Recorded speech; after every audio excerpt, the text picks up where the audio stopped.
Okay, guys, so I got this new Sculptfun A9, SF-A9, and it worked really well initially. Um, I cut this first triangle out, and it wasn't deep enough, so I added some power, and this thing came out beautifully. And then it was cutting the next one with a little less power because this one cut out. I don't know. I just wanted to see if and it cut out perfectly. And then, as you can see here, as soon as it got to here, it started doing these fat. And then when I tried to etch, look what I got for etches. And then these are cuts, and none of those cuts went all the way through. These are me cutting on the back side. These aren't. You can see they are not representative. So none of these cuts, and these were at higher power and slower speed than this, right?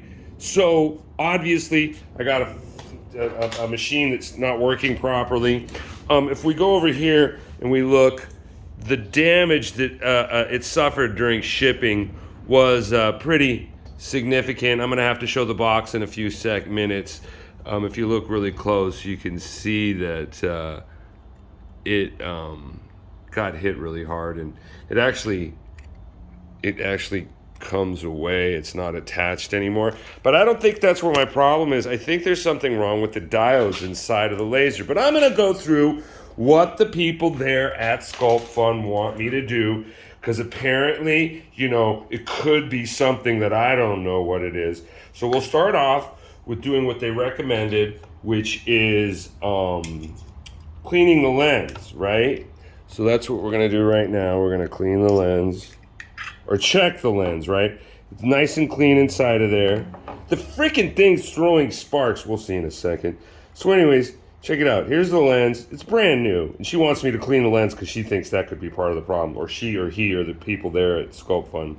Because I have to go through these hoops. So I'm going to make this video for them. As you can see right here, that lens is like, it doesn't even look like it's there. But it's freaking clean as a day. I mean, clean as it gets. So we don't have to worry about the clean lens, obviously. And so the next step was, they want me to try different focal lengths. So let's do that. I've already done it, but let's do it again. So she wants me to adjust it 5 millimeters to see if there's a change in the width of the marking on the wood. So let's do this. Let's get this back on here. Let's actually set it up. So here, right like that. We'll set this over here. We'll put the, hopefully you can see what I'm doing. We'll put this down right there. We'll lock her up. And we'll move that up. I don't know if you can see what I was doing there. Probably not. But anyways, I just focused it. So, let's see if we can help like this, and then we can see better. So now that's focused, right? You can see, put it down on the piece of wood. Let's loosen it, and we'll get it down on the wood so it's focused right there.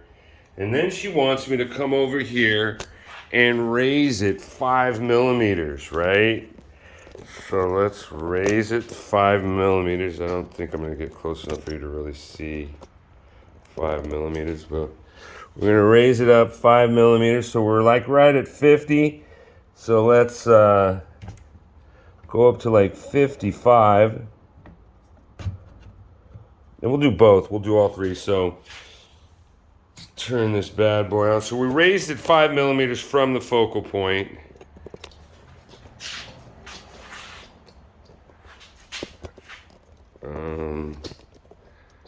Right there. This stupid camera. I'm sorry, guys. Let's fire it up. Turn it on. Turn this on. Oh, what's going on?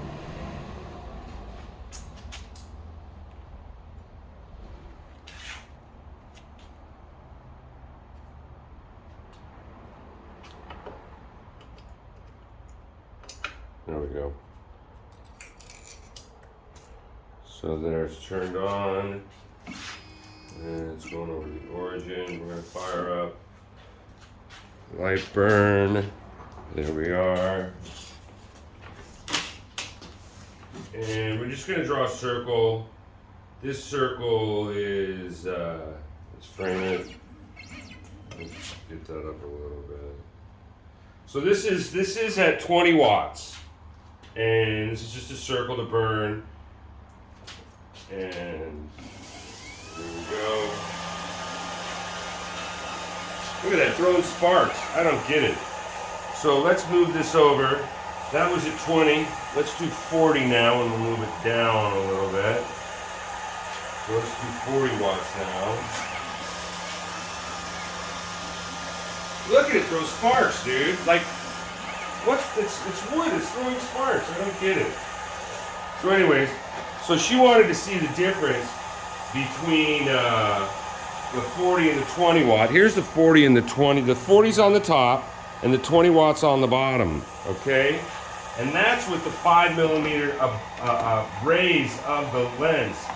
So let's go back to the original and we'll bring it down and we'll go down to what it should be focused at and see if we get much of a difference there. So we're right there. Back at 50.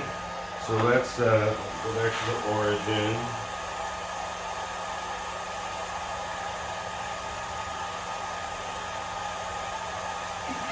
Okay. So this is going to be at 40. Actually, let's do the 40 on the bottom. I'll do the other one. So this is focused at 40 watts. Look at the sparks. Why is it sparking? It didn't spark before, dude. What's it doing? And let's do 20 watts now. 20 watts. Alright. So this is the with the focus where she told me to do add 5mm. This is 40 watt, that's 20 watt. Here's 20 watt. I mean, no matter what, that freaking beam is not focused. One of the diodes in there, or of the diodes, aren't what it was when I first got it. These are the cuts. I mean, these beautiful cuts, man. And this was even better with a little bit more power and a little bit faster on this. But then, while it was cutting, it did this. And ever since that, I get these etches that look like somebody's trying to use a match to make these. Or a lighter. So that's the 2. We're on step 2. What does she want? Step 3.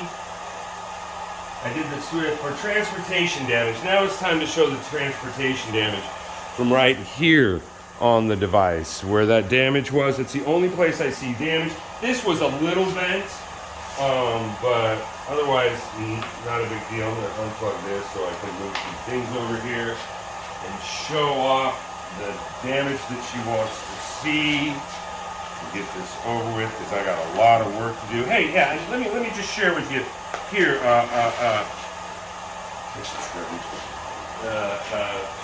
This is what I made with the S9, right? Like this is what I made with a really cheap few $100 laser. It just took forever. I'd inset this little photo here. I use these on the side of my prints, and they hide behind the frame to tell the story of my work. This laser's amazing, and this thing was a lot of hope, but I don't have a lot of hope now considering how they're dealing with me. I spent a lot of money on this laser, a lot. So here's the box. It came wrapped up with extra tape. Doesn't look like anything. I had to rip the top off. And apparently I'm supposed to make an unboxing video. But I didn't make an unboxing video, so I supposedly... So this is where it came. This is where the damage suffered. Now, if we look closely, you can see right here how it kind of indented, because that's where this part of the machine was. It was right here. So that's where the damage is. And maybe the laser got jarred really bad, and that's why it's not. But ultimately, you know, look at how much padding's between there. And I mean... This got ripped, dude.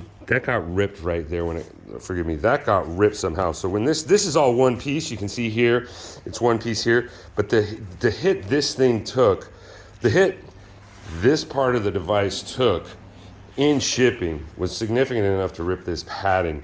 That's the only thing I have as far as the shipping container goes. I did not unbox it. If you do buy this machine, the SF-A9, maybe you should do an unboxing video to protect yourself in the future.